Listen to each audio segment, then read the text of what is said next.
So hello student, welcome to Abhyas series 2025 and welcome to today's computer class. Today we'll be covering some miscellaneous topic. इनसे related main topics को हम कर चुके हैं, but yes ये related topic हैं जो उसमें cover नहीं हो पाए या cover नहीं हो पा रहे थे and ऐसा चीज standalone topic नहीं है. However ये topic आपके लिए बहुत important है क्योंकि previous years में इनसे question पूछे गए हैं जो मैं आपको बताती रहूंगी. Okay, but before that guys, if you have any doubt related to the exam, we have prepared this comprehensive guidebook that will be one stop solution for you for all your doubt related to UPSC APFC. चाहे वो exam से related हो, exam के profile से related हो, आपको यहाँ पे आपके सभी आंसर मिल जाएंगे. Okay, so do check it out. Now students, let's start the class with the very first question. The question is, external devices such as printer, keyboard, modem are known as what? जितनी भी devices हम computer में बाहर से connect कर रहे हैं, you know those devices we also call them hardware, we also call them output, input और output devices. उनको उसके अलावा एक combined term क्या यूज करते हैं?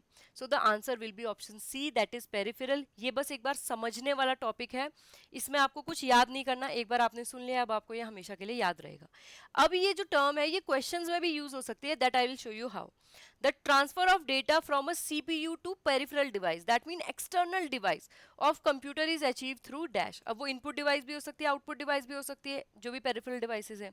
आपको बताना है कि उसके डेटा ट्रांसफर के लिए हमें क्या चाहिए. क्या हमें मॉडेम चाहिए, इंटरफेस चाहिए, बफर चाहिए या इनपुट आउटपुट पोर्ट चाहिए? The answer will be option D, that is input output port. आपने देखा होगा आपके सीपीयू पे अलग अलग पोर्ट बने होते हैं, यूएसबी कनेक्ट हो गया, एचडीएमआई कनेक्ट हो गया, तो वो सब क्या होते हैं? वो सब आपके क्या होते हैं? इनपुट आउटपुट पोर्ट होते हैं. अगर पोर्ट नहीं होगी तो कोई भी डिवाइस कनेक्ट आपके कंप्यूटर से नहीं होगा.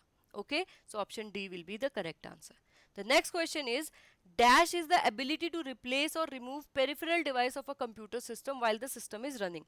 आपने कंप्यूटर में कोई पेन ड्राइव लाके लगा दी है बट उसके लिए आपने कंप्लीट कंप्यूटर को शट डाउन नहीं किया, तो इस फंक्शन को हम क्या बोलते हैं? Do we call it swapping, do we call it hot swapping, do we call it plug and play और do we call it device driver? The correct answer will be option number C, that is plug and play. Okay, I hope कि आपको clear हो गया हो. Moving on now students, moving on to the next question. Now the refresh rate of monitor is measured in what? Okay, ये question हम कर चुके हैं. Option C will be the correct answer. ये गलती से मेरे से रिमूव हो गया. Option C will be the correct answer, so we can write it here, option C. Okay, now the refresh rate of monitor is measured in dash, byte, second, hertz और KIPS, kilo instruction per second. So the correct answer will be option C. अब यहाँ पे कुछ समझने वाला नहीं है, आपको बस ये समझना है कि रिफ्रेश रेट की यूनिट क्या होती है? हर्ट्स. इसको और बोलते हैं H और Z. Okay, so this is something that you should no. Moving on, the individual dot that forms the image on a monitor are called as what?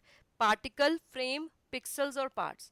Particle, frame, pixel और part, इनमें से क्या बोलते हैं हम each dot को जो एक इमेज क्रिएट करती है over the monitor? The correct answer will be option number C, that is pixel. Pixel terminology हम यूज करते हैं for the individual dot. Okay, moving on. During dash, the computer runs self-test on its hardware and load the operating system before it's ready to use. BIOS, SMPS, warm और cold booting. Basically इनमें से कौन सी terminology हम use करते हैं जिसमें computer close of होके अपने सभी हार्डवेयर पे टेस्ट को दोबारा रन करता है? तो आपको पता होना चाहिए, that will be the cold booting. Okay, cold booting में कंप्यूटर कंप्लीटली शट डाउन होता है. वार्म बूटिंग में क्या होता है? कंप्लीटली शट डाउन नहीं होता, some program are closed off and then computer दोबारा ऑन हो जाता है. Okay, now 1 petabyte is equal to what? तो यहाँ पे बेसिकली आपने बताना है कि 1024 ऑफ व्हाट, 1024 ऑफ व्हाट बनाता है एक पीटाबाइट. इससे रिलेटेड आपके क्वेश्चन MB/GB की टर्म में पूछे गए हैं, और भी ज्यादा पूछे जा सकते हैं, इसीलिए क्वेश्चन यहाँ पे है. So the correct answer will be your TB, that is option C.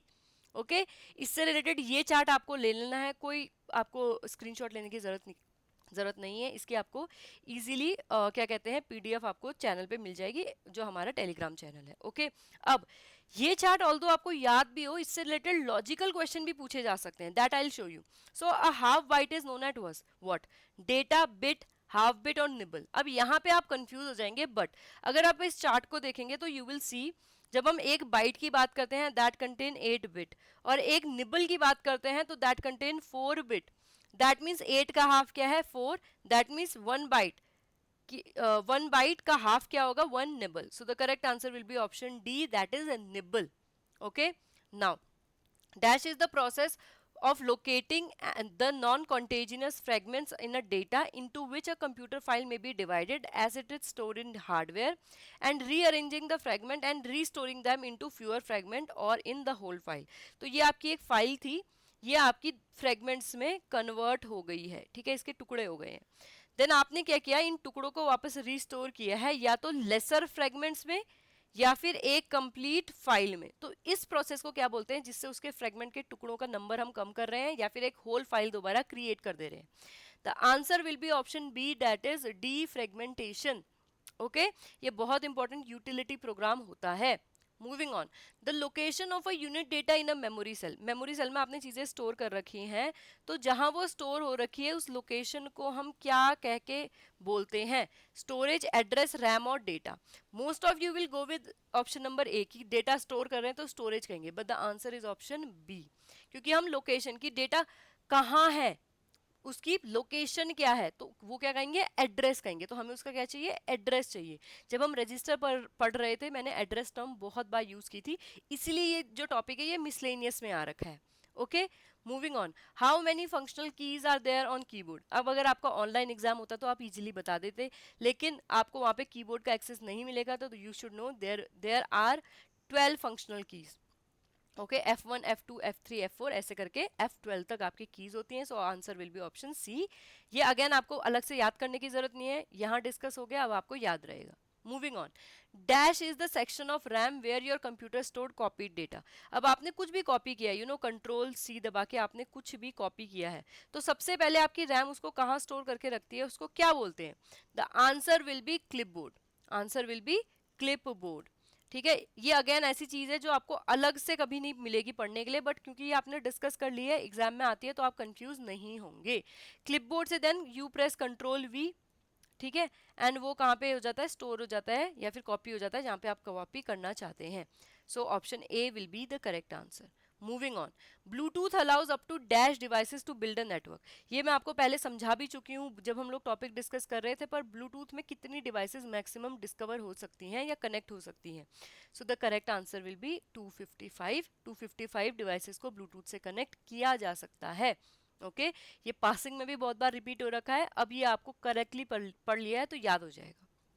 Moving on, a dash convert all the segments of program in a single batch file resulting in the collection of instruction is a collection of instruction is placed in a new file. तो basically क्या हो रहा है, हम high level language को एक converter के through convert कर रहे हैं मशीन लैंग्वेज में. अब ये हाई लेवल लैंग्वेज क्या कर रहा है, पहले बैच फाइल क्रिएट कर रहा है एंड देन ये बैच फाइल कन्वर्ट हो रही है मशीन लैंग्वेज में.